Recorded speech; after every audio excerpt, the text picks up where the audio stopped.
코로나19 이후에 우리가 이제 집에서 생활하고 뭐 배달시켜 그렇죠. 먹으면서 생활 쓰레기, 일회용 쓰레기 이런 거 굉장히 많이 나와요. 그렇죠. 그러니까 뭐 올 상반기만 봐도 뭐 네. 말씀하신 것처럼 배달 시켜 먹고 또 포장해 오고 이게 네. 전부 플라스틱이잖아요. 플라스틱 사용량이나 이 비닐류 사용량이 굉장히 많이 늘었습니다. 플라스틱 같은 경우에는 15.6%, 또 비닐은 11.1%가 증가했다고 합니다. 네, 그래서 이런 현상을 줄이기 위해서 친환경 배송 서비스 제공하는 곳들이 있다면서요? 일단은 뭐 냉장이 필요한 경우 또 냉동이 필요한 경우 아이스팩들 많이 보내는데 이게 네. 보면 합성 젤로 만들어져 있어가지고 재활용 안 된다는 거 많이들 알고 계실 거예요. 뭐 이런 부분뿐만 아니라 택배 상자에 붙어 있는 테이프라든지 뭐 접착제 이런 것들도 많이 쓰이고 있는데 이런 모든 것들이 사실은 환경 오염의 주범들입니다.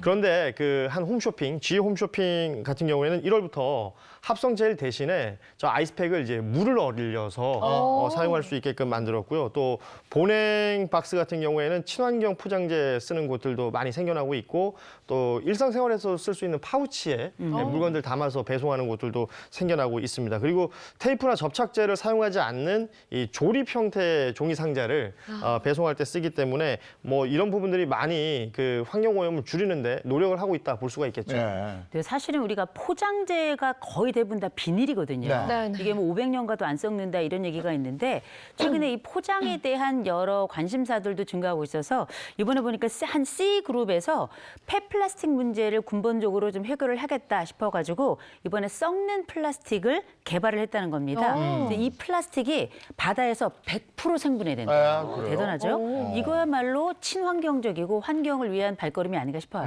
네, 굉장히 바람직한 모습인 거죠. 아주 좋죠. 근데 이 폐플라스틱을 활용을 해서 재활용으로 새로운 제품으로 탄생시키는 그렇습니다. 경우도 그 있다면서요? L 그룹 같은 경우에는 그 페트병 있잖아요. 네. 이 페트병에서 실을 뽑아낼 수가 있다고 해요. 원사를 뽑아내고 원단을 만들어서 뭐 친환경 소재 신발이라든지 의류, 가방 같은 제품을 개발해서 지금 출시를 했는데 뭐 앞으로는 점차 질 좋은 이 재활용 상품들이 뭐 우리 주변에 많이 보일 것으로 보입니다. 예. 무슨 광고에 보니까 플라스틱이 막 날라와가지고 이렇게 옷이 되는 뭐 이런 광고도 있었던 것 같은데 네.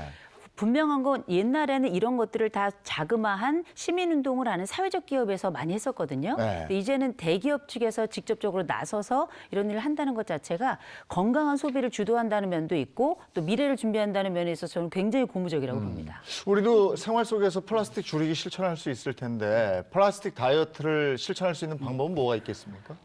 우리 물티슈 많이 쓰시죠? 네. 많이 물티슈 보통 이제 애들 기저귀 닦는 것부터 시작해서 맨 마지막에 땀 닦을 때까지 물티슈를 쓰는데 사실 이 물티슈가 펄프, 종이라고 생각하고 알고 계신 분들 많이 계시죠? 플라스틱입니다. 이게 사실상 그 재료 자체가 폴리에스테르라 그래서 우리 흔히 말하는 이제 나이롱 만든 나일론이라고 그러죠. 그 재질인데 요 재질이 한번 사실 딱 쓸 땐 좋지만 버려지면 썩지 않는 재질이잖아요. 네. 근데 우리가 이 물티슈 대신 사용할 수 있는 거 물수건 있죠. 네. 얇게 해서 최근에 나온 것들 많이 있으니까 서너 개 준비하셔서 집에서라도 작게 쓴다면 아이들 교육을 위해서도 그렇고 미래를 만들기 위해서도 아주 좋은 일상이 될 것 같습니다.